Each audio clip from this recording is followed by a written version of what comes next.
it's a very different thing where you have the motivation of a member of Hezbollah or Al-Qaeda who is, or even someone senior in the Revolutionary Guard in Iran, who really believes that God is telling him to do everything he can to destroy what we do because democracy is evil, and that it's God's will.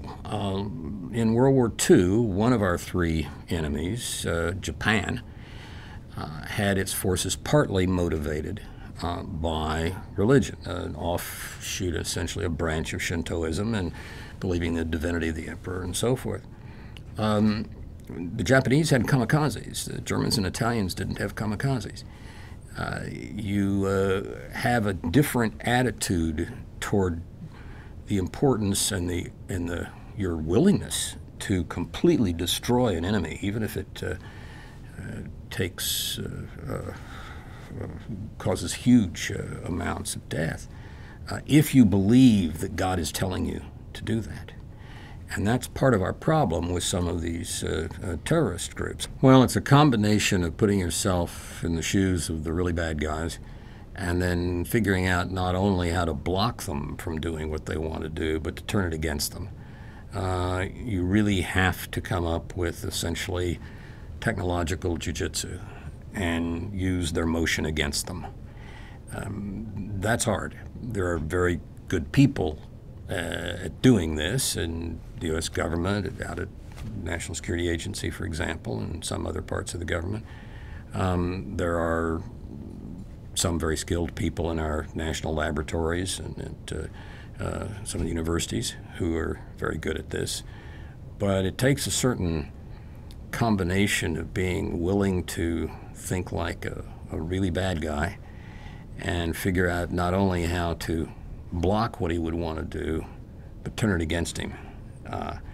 That's, I think, what you have to do. Well, something modeled on the Greeks' Trojan horse, which seems harmless and is taken into a computer system instead of into the walls of Troy, and has either immediate or perhaps a long-term ability to disrupt or even destroy the system it's been embedded in, or to make it operate in some bizarre way.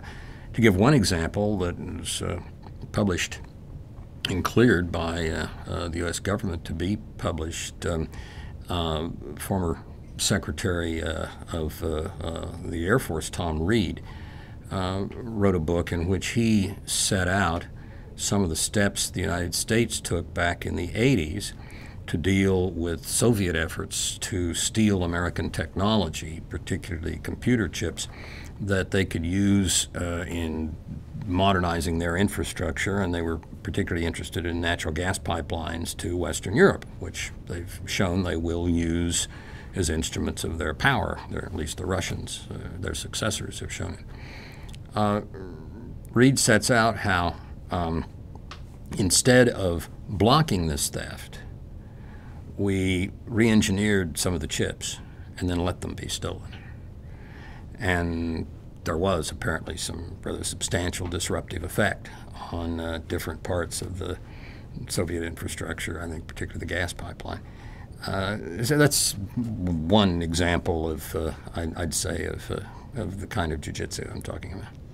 The way the grid works, you have to really have a substantial part of it up in order to bring back online parts that have been taken down. You can't just turn a key and start things up again, even if the neighboring parts of the grid are down. It has to be a kind of an electrical cooperative effort, in a sense, to get it started up again. And that creates serious problems. And if you did have an attack on the grid that was successful for a portion of North America, let's say,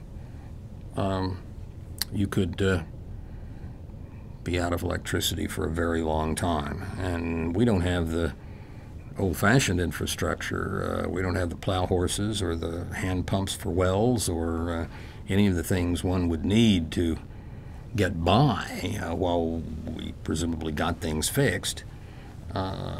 We just don't have all that anymore. We're back, as I said, if this happens, not into the 1970s pre-web, we're back into the 1870s pre-electricity, and it was a different world. I think we are into the early stages of a cyber war, and it's the most dangerous parts of it are part of the war on terror. I'm sorry that the U.S. government has decided that we call these now overseas contingency operations rather than a war on terror. That's roughly equivalent, I guess, to calling terrorists candidates for temporary custodial care due to anger management syndromes or something. I mean, we've got to realize we're in a fight with Islamist terrorists and movements, and if we wait to deal with the kind of cyber threat that they can bring about because we don't think we're at war and we won't even say we are, we will be too late.